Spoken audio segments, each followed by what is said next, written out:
For a couple of years at the beginning of the 21st century, mobile phone manufacturers thought that QWERTY keyboards on a mobile phone were the way to go. Why wouldn't you want a full keyboard? That looks rad. In a way, of course, they've been proved right eventually with the popularity of full keyboards on smartphones, but the problem was, at this point, how to integrate one into the hardware. Now, Sierra's effort, the wireless VOC, was actually a decent Windows mobile platform, but the little door which revealed a full keyboard was incredibly uncomfortable to type with and flopped massively as a result.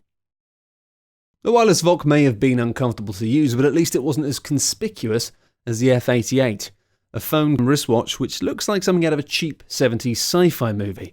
Although it came with a raft of advanced features for its time, including a 3MP rotating camera and full colour display, no one wanted one.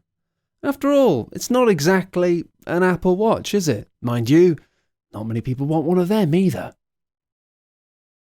Before Android came along and turned Samsung into one of the biggest handset manufacturers in the world, they were floundering around looking for the next big gimmick and even considering getting out of the mobile phone game altogether.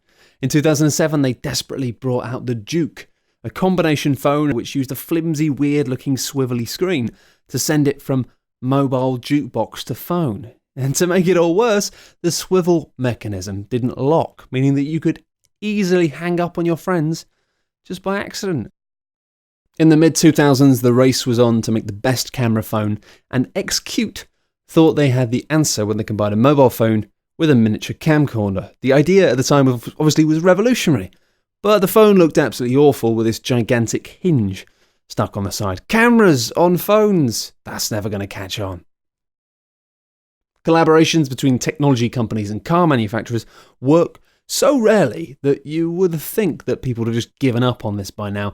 However, in 2011, BlackBerry manufacturer RIM partnered with Porsche to bring out the Porsche design P9981. Strangely, Porsche's design seemed to bear no relation to their sleek sports cars, with the P8891 full of jagged edges and boxy design buttons, and at the cost of $1,700, there wasn't much demand for this frankly rotten cell phone.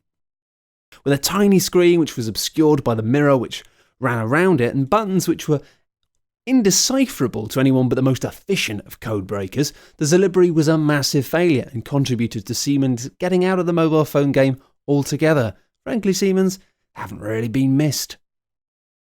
There are so many hideous luxury phones on the market that it would take months to go through a list of the worst of them.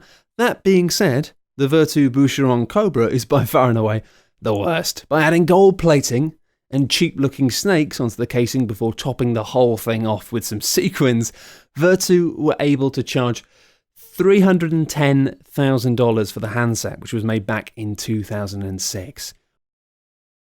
Nokia were, at one time, the largest handset manufacturers on Earth and created some real design classics. Who remembers Snake? Hey, Snake.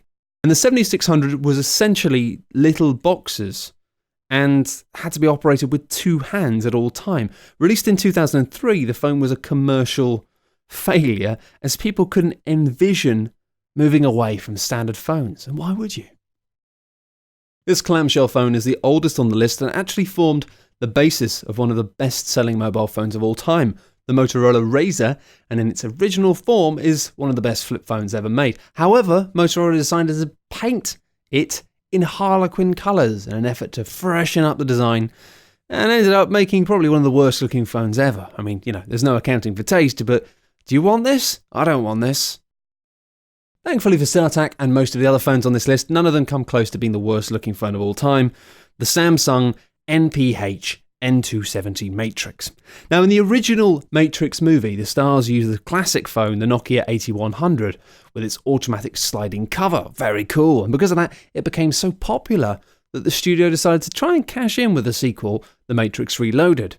So the second film tried to $100 phone that looked like a cheap child's toy, rather than the futuristic phone which people had always dreamed of. And because of that, it was just an absolute flop.